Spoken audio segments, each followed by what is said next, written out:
नमस्कार दोस्तों, मैं दिलकुश प्रजापति हमारे इस सुरभि क्लासेज के ऑनलाइन प्लेटफॉर्म पर आपका स्वागत करता हूं। देखिए दोस्तों, हम शिक्षण अभिक्षमता पढ़ रहे थे और उसमें हमने वो टॉपिक पढ़ लिए थे जो मनोविज्ञान में भी थे और शिक्षा शास्त्र के भी थे। अब हम वो टॉपिक पढ़ेंगे जो अपने शिक्षण अभिक्षमता या शिक्षण अभिरुचि में ही है, यानी जो नीट की तैयारी करने वाले, सेकंड ग्रेड फर्स्ट ग्रेड की तैयारी करने वाले हैं, उनके लिए ये टॉपिक विशेष रूप से उपयोगी नहीं है। तो आज हम अपना टॉपिक लेते हैं नेतृत्व, जिसे कहते हैं लीडरशिप। देखिए, नेतृत्व क्या है?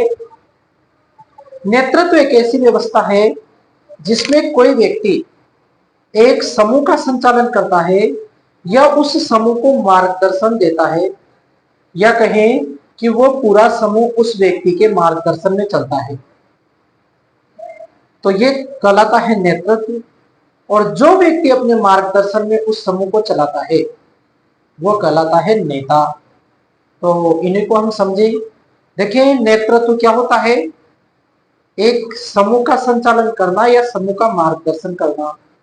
हम देखते भी हैं, जैसे देखें हम, कक्षा है, पूरी कक्षा का संचालन कौन करता है? तो हम कहेंगे कि भाई पूरी कक्षा का संचालन अध्यापक करता है। सभी विद्यार्थी अध्यापक के मार्गदर्शन में ही काम करते हैं। जैसा अध्यापक करते हैं वैसा ही विद्यार्थी करते हैं। तो हम कह सकते हैं कि जब कक्षा चल रही है तो उसका नेतृत्व कौन कर रहा है? अध्यापक कर रहा है। तो कक्षा का नेता कौन हो जाएगा? अध्यापक। इसी प्रकार देखें, अपना जो विद्यालय होता है उस पूरे विद्यालय की व्यवस्था जो देखता है, या कहें कि जिसके निर्देशन में पूरा विद्यालय चलता है, वो होते हैं अपने प्रधानाध्यापक। पूरा विद्यालय प्रधानाध्यापक के निर्देशन में काम करता है, उनके मार्गदर्शन में काम करता है। यह पूरे विद्यालय का संचालन प्रधानाध्यापक करते हैं।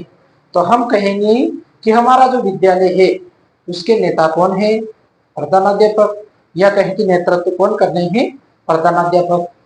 इसके अतिरिक्त हम और भी देख सकते हैं, बहुत सारे संगठन होते हैं, संस्थाएं होती है।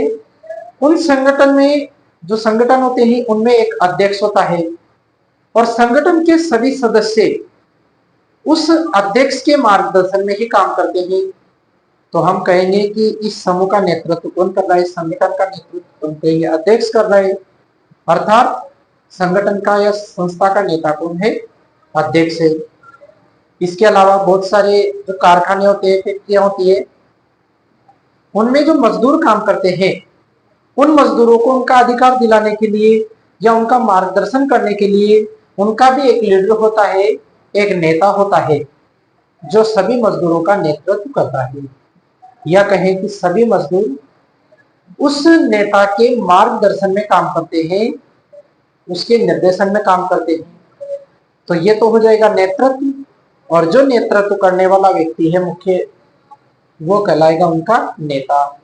तो इसी को हम पढ़ते हैं नेतृत्व और नेता, और पूरे नेतृत्व को समझते हैं। तो देखें, नेतृत्व, लीडरशिप क्या है? नेतृत्व देखें, अपने कार्यों या व्यवहारों से दूसरे लोगों को प्रभावित करना नेतृत्व है। हम अपने कार्यों से या अपने व्यवहार से जो दूसरे व्यक्तियों को प्रभावित करते हैं तो वो क्या कहलाता है? नेतृत्व। या कहें कि दूसरे व्यक्तियों का मार्गदर्शन करते हैं या उन पर प्रभाव डालते हैं। और हम जानते भी हैं कि जो प्रभाव डालेगा उसी के मार्गदर्शन में तो लोग कार्य करना पसंद करेंगे। अगर मान लो कोई व्यक्ति अपना प्रभाव उस समूह पर नहीं छोड़ता है तो समूह के सदस्य उसके मार्गदर्शन में काम नहीं करेंगे।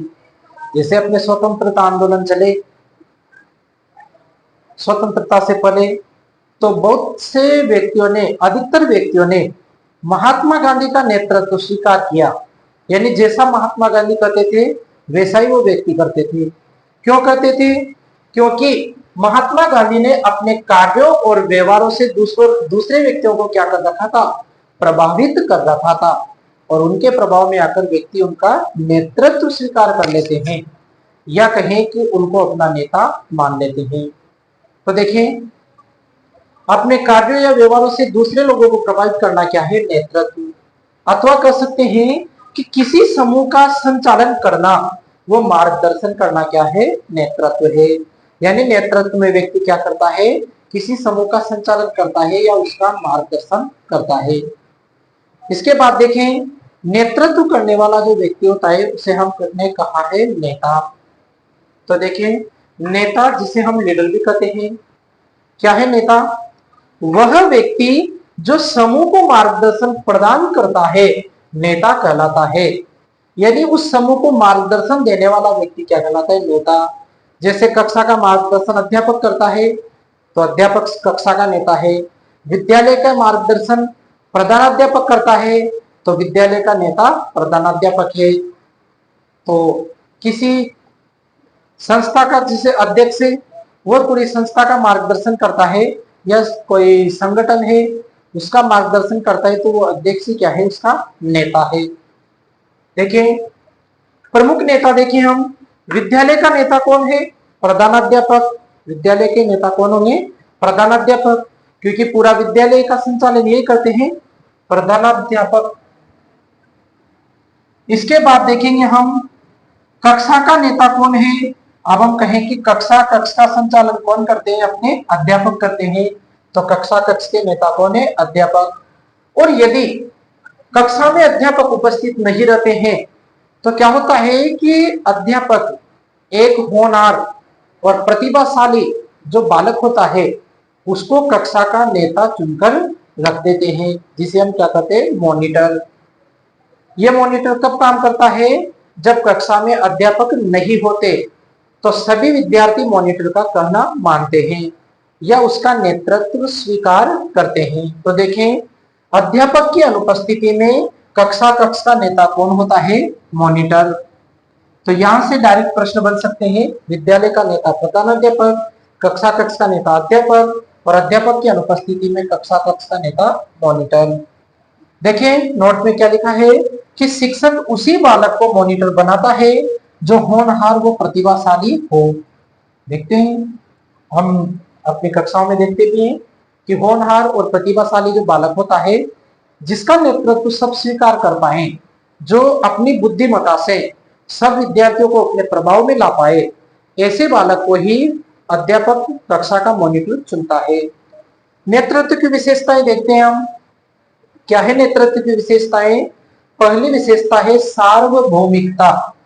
सार्वभौमिकता का अर्थ हमने पहले भी समझा था, सभी क्षेत्रों से संबंधित, अर्थात सभी क्षेत्रों में नेतृत्व होता है। यानी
देखिए दोस्तों, अब हम लेते हैं एक अच्छे नेता के गुण।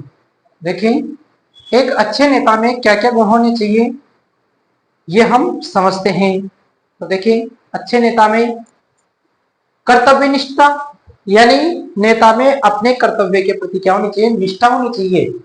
ये गुण नेता में होना चाहिए, कर्तव्य निष्ठता, यानी अपने कार्य के प्रति एक निष्ठा का भाव होना चाहिए।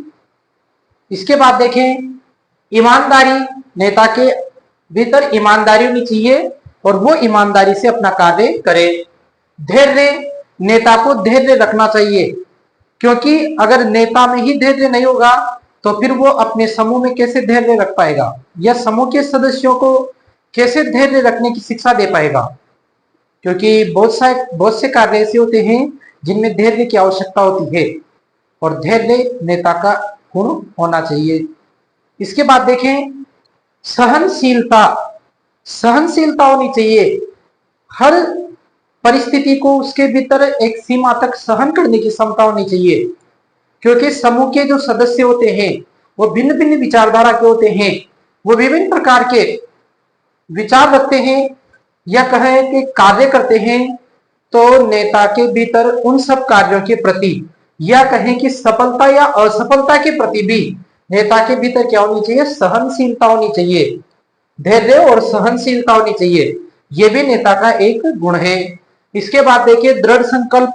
चूंकि हम कह रहे हैं कि नेतृत्व लक्ष्य उन्मुखी प्रक्रिया है, लक्ष्य की प्राप्ति के लिए कार्य करते हैं सभी मिलकर। तो नेता को किसी भी लक्ष्य की प्राप्ति के लिए या किसी भी कार्य के लिए दृढ़ संकल्प होना चाहिए, या अपने संकल्प पर अटल होना चाहिए, तभी वो सफलता प्राप्त कर सकता है। इसके बाद देखिए, प्रबंधन क्षमता। क्योंकि नेता एक समूह का संचालन करता है तो उसे पूरे समूह के लिए क्या करना पड़ता है, प्रबंधन करना पड़ता है, मैनेजमेंट करना पड़ता है। प्रबंधन कर सकते हैं, मैनेजमेंट। तो पूरे समूह का संचालन करेगा तो मैनेजमेंट भी करना पड़ेगा उसको। तो यह है प्रबंधन क्षमता। एक भाषा का ज्ञान होना चाहिए। भाषा ज्ञान होगा तभी तो वो अपने विचार अपने समूह के लिए प्रभावी तरीके से रख पाएगा, या अपने समूह के अलग अलग सदस्यों के विचार को समझ पाएगा। इन सब के लिए भाषा का ज्ञान होना चाहिए। इसके बाद देखिए, आत्मविश्वास। एक नेता के भीतर क्या होना चाहिए, आत्मविश्वास होना चाहिए, तभी तो वह समूह का नेतृत्व कर पाएगा। अगर नेता के भीतर ही आत्मविश्वास नहीं होगा तो समूह को कैसे आत्मविश्वास दिला पाएगा वो। तो नेता के भीतर आत्मविश्वास होना चाहिए। आत्मनियंत्रण, उसके भीतर एक नियंत्रण होना चाहिए, आत्मनियंत्रण, स्वयं पे नियंत्रण होना चाहिए। इसके बाद देखिए, साहसी। नेता को साहसी होना चाहिए, क्योंकि विभिन्न प्रकार की चुनौतियों का उसको सामना करना पड़ता है, और उन चुनौतियों के लिए नेता को साहस की आवश्यकता होती है। तो नेता को साहसी होना चाहिए। परिश्रमी, चूंकि नेता अपने समूह के हित के लिए कार्य करता है। यह बात आप लिख भी सकते हैं, बहुत ही महत्वपूर्ण है। अच्छा नेता वो होता है जो अपने समूह के हित के लिए कार्य करता है। तो समूह के हित के लिए कार्य करता है, यानी उसे कार्य करने के लिए क्या होना चाहिए, परिश्रमी होना चाहिए। परिश्रमी होगा तभी तो वो ईमानदारी से अपने कार्य करेगा। सामाजिकता। सामाजिकता यानी अलग अलग व्यक्तियों से अच्छे सामाजिक संबंध बनाने की क्षमता होनी चाहिए, क्योंकि सामाजिकता का गुण होगा, अच्छे संबंध बनाने की क्षमता होगी, तभी तो वो पूरे सदस्यों के साथ अच्छे संबंध बना पाएगा। सामाजिकता नहीं होगी तो वो अपने समूह के सदस्यों के साथ अच्छे संबंध किस प्रकार बना पाएगा। तो उस सबके लिए सामाजिकता का गुण होना चाहिए। समूह हितैषी, हाँ ये आ गया पॉइंट, यानी समूह का हित सोचने वाला होना चाहिए उसको। समूह का हित सोचेगा तभी तो समूह उसको स्वीकार करेगा। इसके बाद देखिए, विषय पर पूर्ण अधिकार, यानी जिस भी विषय का वो नेता है उस विषय पर उसका पूर्ण अधिकार होना चाहिए। जैसे अध्यापक है, अध्यापक भी कक्षा का नेता है, वो किसके लिए है, अध्यापक बालकों के मार्गदर्शन के लिए या उनको विषय वस्तु का ज्ञान देने के लिए है। तो विषय वस्तु का ऊपर पूर्ण अधिकार होना चाहिए।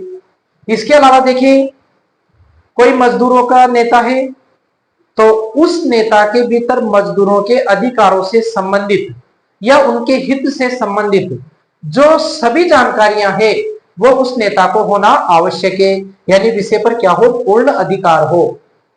इसके बाद देखें उच्च आदर्श, यानी नेता के आदर्श क्या हो, उच्च आदर्श हो। ऐसे आदर्श हो कि समूह के सदस्य उनका अनुसरण कर सके। जैसे महात्मा गांधी थे, महात्मा गांधी के उच्च आदर्श थे, तो अधिकतर व्यक्तियों ने, अनेक व्यक्तियों ने उनका अनुसरण किया, उनको अपना नेता माना। तो नेता के भीतर क्या होने चाहिए, उच्च आदर्श, ताकि हृदय से व्यक्ति उसका सम्मान कर सके, उसका अनुसरण कर सके। विनयशीलता, नेता के भीतर विनयता होनी चाहिए, विनम्रता होनी चाहिए, ताकि वो अच्छे संबंध बना सके सभी से और सभी नेता से प्रभावित रहे। निष्पक्ष, नेता को निष्पक्ष होना चाहिए। समूह के सदस्यों में ऐसा नहीं है कोई सदस्य नेता को अधिक प्रिय है और कोई सदस्य कम प्रिय है, ऐसा नहीं होना चाहिए। नेता को निष्पक्ष होना चाहिए, उसके लिए सभी सदस्यों को वो निष्पक्ष भाव से देखे। तो निष्पक्ष होना चाहिए। अध्यापक मान लो यदि विद्यार्थियों में भेदभाव करता है तो विद्यार्थी ऐसे अध्यापक को पसंद नहीं करते, यानी अध्यापक भी एक नेता है तो उसको भी निष्पक्ष होना चाहिए। समायोजन क्षमता, समायोजन, अलग अलग परिस्थितियों के अनुरूप खुद को ढाल पाना, खुद को एडजस्ट कर लेना, यही समायोजन है। नेता के सामने अनेक प्रकार की समस्याएं आती है, अनेक विचारधाराओं के लोग उससे जुड़ते हैं, उन सबके साथ उसको एडजस्ट करना पड़ता है, यानी एडजस्ट करना चाहिए। और ये एडजस्ट करना ही क्या है, समायोजन क्षमता। जिस प्रकार के व्यक्तियों में रहे उसी प्रकार का व्यवहार कर पाए, जिस प्रकार के माहौल में रहे, परिवेश में रहे, उसी प्रकार का व्यवहार कर पाए, ये समायोजन क्षमता होती है। तो ये भी नेता में होना चाहिए। सजगता या जागरूकता, चूंकि नेता एक समूह का संचालन कर रहा है, पूरे समूह का हित करना है, तो नेता के भीतर सजगता होनी चाहिए, जागरूकता होनी चाहिए, और वो जागरूकता उसे लक्ष्य तक पहुंचाती है या कहीं अच्छा नेतृत्व करने में सहायता देती है। प्रशिक्षित, जिस भी क्षेत्र का वो नेता है उसमें उसको अच्छा प्रशिक्षण होना चाहिए। जैसे मान लो अध्यापक है, अध्यापक कक्षा का नेता है, तो अध्यापक को भी पढ़ाने का एक अच्छा प्रशिक्षण होना चाहिए, तभी वो अच्छा अध्यापन कर पाएगा। इसके बाद देखें संवेदनशीलता। संवेदनशीलता का हम सामान्य भाषा में अर्थ समझे, किसी भी बात को, किसी भी समस्या को ध्यान से लेना, पूरे ध्यान से समझना या गंभीरता के साथ समझना, या कहें कोई भी चीज को हल्के में ना लेना, ये क्या कहलाती है, संवेदनशीलता। यानी अपनी छोटी छोटी समस्याओं के प्रति भी गंभीरता से कार्य करना, छोटे छोटे कामों को भी गंभीरता से कार्य करना, यह होती है संवेदनशीलता। आशावादिता, नेता में क्या होनी चाहिए, आशावादिता होनी चाहिए। जहां सफलता की उम्मीद बहुत कम हो वहां भी उसको क्या दिखानी चाहिए, आशावादिता दिखानी चाहिए, उसे आशा रखनी चाहिए कि नहीं यहाँ पे भी सफलता मिल सकती है। जैसे मान लो कोई अध्यापक कक्षा में पढ़ा रहा है, उसके बार बार समझाने पर भी कोई विद्यार्थी टॉपिक को नहीं समझ रहा, तो यहाँ पर अगर अध्यापक के भीतर आशावादिता नहीं रहेगी तो अध्यापक निराश हो जाएगा और विद्यार्थी से कह देगा कि ये चीज तेरे समझ में नहीं आएगी, जबकि ऐसा नहीं होना चाहिए। भले कितनी भी बार भी असफलता मिले, लेकिन अध्यापक को या नेता को क्या रखनी है, आशावादिता रखनी, उसे आशा रखनी है कि नहीं हमें सफलता अवश्य मिलेगी। इसके बाद नेता का चरित्र क्या होना चाहिए, अच्छा चरित्र होना चाहिए। अगर नेता का चरित्र अच्छा नहीं होगा तो फिर उसे समूह स्वीकार नहीं करेगा, या कहें कि यदि नेता का चरित्र अच्छा नहीं होगा तो फिर वो एक अच्छा नेतृत्व नहीं कर पाएगा। इसके बाद देखिए प्रसन्न चित्त, नेता को क्या होना चाहिए, प्रसन्न चित्त होना चाहिए। प्रसन्न चित्त यानी वो न उदास रहे, न गंभीर रूप से बैठा रहे, ऐसा नहीं कि उसको समूह के सदस्य कोई बात करने में भी हिचकिचाए।